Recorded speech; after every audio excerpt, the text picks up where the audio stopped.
இன்றைக்கி என் குட்டி பையனுக்கு பிறந்தநாள் 2 வருஷம் முடிஞ்சு 3 வருஷம் தொடங்க போகுது. காலையிலே வந்துட்டு குளிக்க வச்சுட்டு பக்கத்தில் பிள்ளையார் கோயில் இருக்குது, அங்கே கூட்டிகிட்டு போயிட்டு வந்துட்டேன்.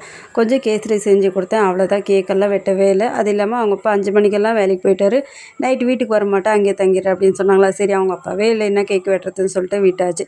அதுக்கப்புறம் என் பெரிய பையனுக்கு நான் கேக் வெட்டலை அப்படின்னு வெட்ட மாட்டோம் அப்படின்னு சொல்லி வீடியோ போட்டிருந்தேன். அது இல்லை, அன்றைக்கே வந்துட்டு எங்கள் நாத்தனார் வீட்டுக்கு போயிருந்தோம். போனதுக்கப்புறம் எங்கள் நாத்தனார் வந்துட்டு கேக் வாங்கிட்டு வந்து வெட்ட சொன்னாங்க. பட் அந்த வீடியோவும் இருக்குது, நான் தான் அப்லோட் பண்ணவே இல்லை. பெரிய பையனுக்காவது கேக் வெட்டணும், என் சின்ன பையனுக்கு கேக் வெட்டவே இல்லை. அப்புறம் நைட்டு 7:30 இருக்கும், கொஞ்சம் குடல் இருந்துச்சு, அது பொரிச்சு கொடுத்துருந்தா டிவி பார்த்துட்டு 2 பேருமே சாப்பிட்டுட்டு இருந்தாங்க. நானுமே நைட்டுக்கு ஏதாவது கொஞ்சம் சமைக்கல அப்படின்னு சொல்லிட்டு கிச்சனுக்கு வந்தாச்சு. சாம்பார் சாதத்துக்கு எல்லாமே ரெடி பண்ணி வச்சுருந்தேன். ரொம்ப சிம்பிளாக சாம்பார் சாதம் செஞ்சுருந்தேன். பட் டேஸ்ட் எப்படி வருதான்னு தெரியல. ஏன்னா வந்துட்டு சாம்பார் சாதம்னாவே அதுக்கு தனியாக ஒரு பொடி செஞ்சு போடுவாங்களோ, அது இன்னுமே சூப்பராக இருக்கும். நான் அதெல்லாமே எதுவுமே செய்யாமல் ரொம்ப சிம்பிளாக தான் சாம்பார் சாதம் செஞ்சேன். டேஸ்ட் மட்டும் சூப்பராகவே இருந்துச்சு. 2 பேருக்குமே சாப்பாடு ஊட்டிட்டு நானுமே சாப்பிட்டு முடிச்சாச்சு. இன்னொரு வீடியோ